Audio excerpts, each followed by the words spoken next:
السلام علیکم ورحمۃ اللہ وبرکاتہ۔ ناظرین و سامعین، آج 18 مئی 2025 اتوار کا دن ہے۔ اس وقت کی تازہ ترین رپورٹیں لے کر آپ تمام حضرات کے بیچ حاضر ہوا ہوں۔ آپ سے درخواست ہے کہ اس ویڈیو کو مکمل دیکھیں اور اپنے تمام دوستوں احباب کے پاس اس ویڈیو کو شیئر فرمائیں اور اس چینل کو سبسکرائب ضرور کر لیجیے گا۔ اعظم خان کو کوالٹی بار کیس میں جھٹکا، گواہ کو دھمکانے کے معاملے میں مل گئی ضمانت۔ اتر پردیش میں سماج وادی پارٹی کے سینئر لیڈر و سابق وزیر اعظم خان نے عدالت میں 2 مقدمات میں ضمانت کی درخواست دائر کی تھی۔ سماج وادی پارٹی کے سینئر لیڈر اعظم خان کو ایک بار پھر جھٹکا لگا ہے۔ ایس پی لیڈر کی جانب سے عدالت میں 2 مقدمات میں ضمانت کی درخواست دائر کی گئی تھی۔ ہفتے کو عدالت نے کوالٹی بار سے متعلق کیس میں ضمانت مسترد کر دی، جبکہ عدالت نے گواہ کو دھمکیاں دینے کے ایک اور کیس میں ضمانت منظور کر لی۔ اطلاع سرکاری وکیل سیما رانا نے بتایا کہ ایک کیس میں سیشن کورٹ میں ضمانت کی درخواست دی گئی، اس کا تعلق کوالٹی بار کے واقعے سے تھا۔ مدعی ریونیو انسپکٹر آنگن راج سنگھ کی طرف سے ایک مقدمہ درج کیا گیا تھا، اس میں اعظم خان بھی ملزم تھے۔ مجسٹریٹ کورٹ نے ان کی ضمانت کی درخواست مسترد کر دی تھی۔ اس کے بعد مقدمہ سیشن کورٹ میں دائر کیا گیا، جس کی عدالت میں سماعت ہوئی اور ہفتے کو ایک حکم نامہ جاری کیا گیا، جس میں عدالت نے ان کی ضمانت منسوخ کر دی۔ دوسرا مقدمہ گواہ کو دھمکیاں دینے کا تھا۔ یہ الزامات ابرار نے 2022 میں لگائے تھے۔ وہ مقدمے کی سماعت کے دوران گواہی دینے آ رہے تھے، تب انہیں دھمکیاں دی گئی۔ الزام یہ تھا کہ اعظم خان کے کہنے پر کئی لوگوں نے انہیں دھمکیاں دی۔ اس معاملے میں بھی اعظم خان کی ضمانت کی درخواست مجسٹریٹ کورٹ نے مسترد کر دی تھی۔ انہوں نے بتایا کہ مقدمہ سیشن کورٹ میں دائر کیا گیا اور عدالت نے ضمانت منظور کر لی ہے۔ ابرار کی جانب سے مقدمہ 2019 میں درج کیا گیا تھا۔ کوالٹی بار کیس۔ یہ معاملہ سول لائنز علاقے کا ہے، جہاں کوالٹی بار ایک ریسٹورنٹ ہوا کرتا تھا۔ کوالٹی بار کے آپریٹر گگن اروڑا کی شکایت پر 21 نومبر 2019 کو اس وقت کے ریونیو انسپکٹر آنگن راج سنگھ نے سول لائنز تھانے میں مقدمہ درج کرایا تھا۔ اعظم خان اس وقت وزیر تھے۔ ان پر الزام ہے کہ انہوں نے ڈسٹرکٹ کو آپریٹر یونین کی زمین پر بنائے گئے کوالٹی بار کا 302 مربع میٹر حصہ اپنی اہلیہ کو 1200 روپے میں کرائے پر دیا تھا اور بعد میں اپنے بیٹے عبداللہ اعظم کو بھی شریک کرایہ دار کے طور پر شامل کیا۔ اس معاملے میں پولیس نے ڈسٹرکٹ کو آپریٹر یونین کے صدر ظفر علی جعفری، اعظم خان، ان کی اہلیہ ڈاکٹر تزین فاطمہ اور بیٹے عبداللہ اعظم کے خلاف عدالت میں چارج شیٹ داخل کی تھی۔ اس معاملے میں اعظم خان نے M P M L A magistrate court میں ضمانت کی درخواست دائر کی تھی، لیکن اسے مسترد کر دیا گیا۔ اس کے بعد اعظم خان نے اس فیصلے کو چیلنج کرتے ہوئے سیشن کورٹ میں ضمانت کی درخواست دائر کی، جسے عدالت نے مسترد کر دیا۔ وہیں دوسری جانب حیدرآباد میں چار مینار کے قریب عمارت میں بھیانک آگ بھڑک اٹھی، 17 افراد ہلاک۔ گلزار ہاؤس کی ایک عمارت میں آگ کی واردات میں 17 افراد ہلاک ہو گئے۔ آگ لگنے کے واقعے میں دیگر متعدد لوگ زخمی ہوئے ہیں۔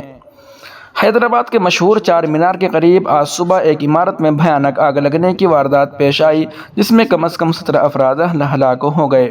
آگ لگنے کی وجہ کی تاحال تصدیق نہیں ہو سکی ہے، تاہم شبہ ظاہر کیا جا رہا ہے کہ یہ سانحہ شارٹ سرکٹ کی وجہ سے پیش آیا۔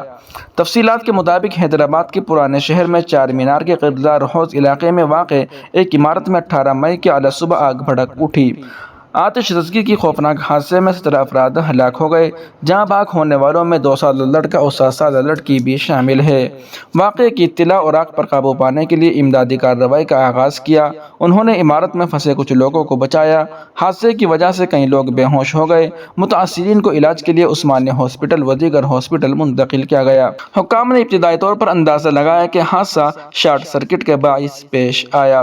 مرنے والوں میں شناخت راجندر کمار 67 سال، ابھیشیک مودی 30 سال، سمترا 65، منی بائی 72، اروشی جین 17، شیتل جین 37، ایراج 2، ہرشالی گپتا 7، رجنی اگروال، انیا مودی، پنکج مودی، ورشا مودی، ادکا مودی، رشب پرتھم اگروال اور پراموش اگروال کے طور پر کی گئی۔ ان میں 2 سالہ لڑکا اور 7 سالہ لڑکی بھی شامل ہے۔ آگ لگنے کے بعد گہرے دھوئیں کی وجہ سے مقامی لوگوں کو سانس لینے میں دشواری کا سامنا کرنا پڑا۔ وزیر اعظم نریندر مودی کے دفتر نے حیدرآباد تلنگانہ میں آگ لگنے کے سانحے میں جانی نقصان پر گہرے رنج و غم کا اظہار کیا۔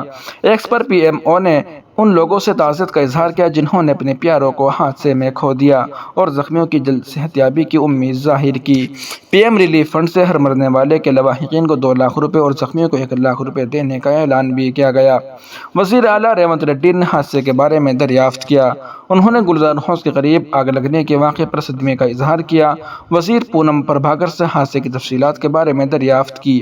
سی ایم ریونت ریڈی نے عہدیداروں کو زخمیوں کو بہتر طبی علاج فراہم کرنے کا حکم دیا۔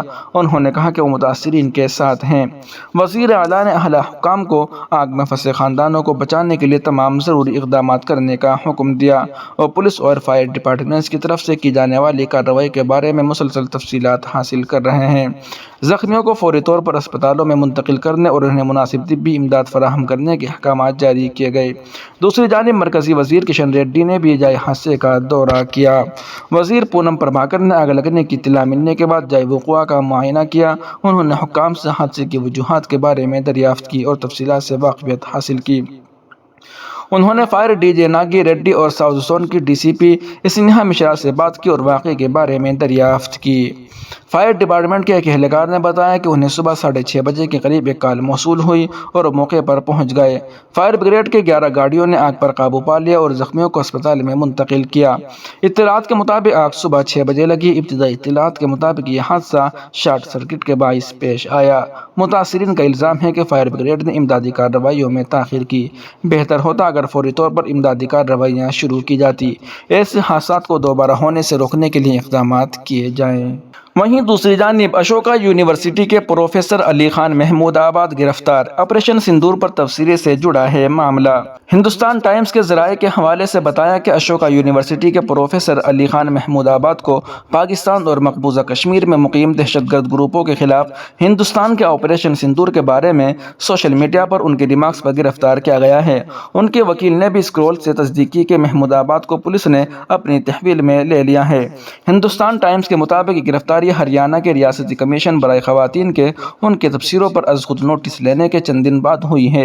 ایک نوٹس میں کمیشن نے کہا کہ ان کے ریمارکس نے ہندوستانی مسلح افواج میں خواتین افسران کو نقصان پہنچایا اور فرقہ وارانہ فساد کو ہوا دی۔ محمود آباد نے کیا کیا؟ محمود آباد نے سمن پر اپنے رد عمل میں کہا کہ آپریشن سندور اور اس میں شامل خواتین افسران کے بارے میں ان کی سوشل میڈیا پوسٹ بدتمیزی پر مبنی نہیں تھی اور انہیں سینسر کیا جا رہا تھا۔ ایکس پر جاری کردہ ایک بیان میں پروفیسر نے کہا، نوٹس کے ساتھ منسلک اسکرین شاٹ واضح کرتے ہیں کہ میرے ریمارکس کو مکمل طور پر غلط سمجھا گیا ہے اور کمیشن کا اس معاملے میں کوئی دائرہ اختیار نہیں ہے۔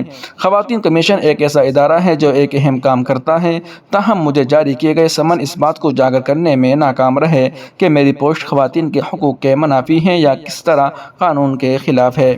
محمود آباد نے کہا، انہوں نے اس بات کی تعریف کی ہے کہ کرنل صوفیہ قریشی اور ونگ کمانڈر ویمکا سنگھ کو ہندوستان کے تنوع کی نمائندگی کے لیے پریس کانفرنس کے لیے منتخب کیا گیا تھا۔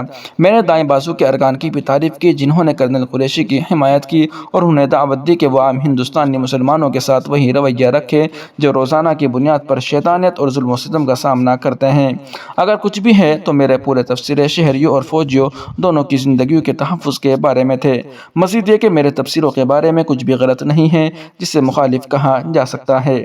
ناظرین و سامعین، ان اہم رپورٹوں کو آپ سن اور دیکھ رہے تھے محسن اسلام یوٹیوب چینل پر۔ تمام تازہ ترین اپڈیٹ حاصل کرنے کے لیے بھی ویڈیو کے نیچے سبسکرائب والے آپشن پر کلک کر کے اس چینل کو سبسکرائب ضرور کر لیجیے گا۔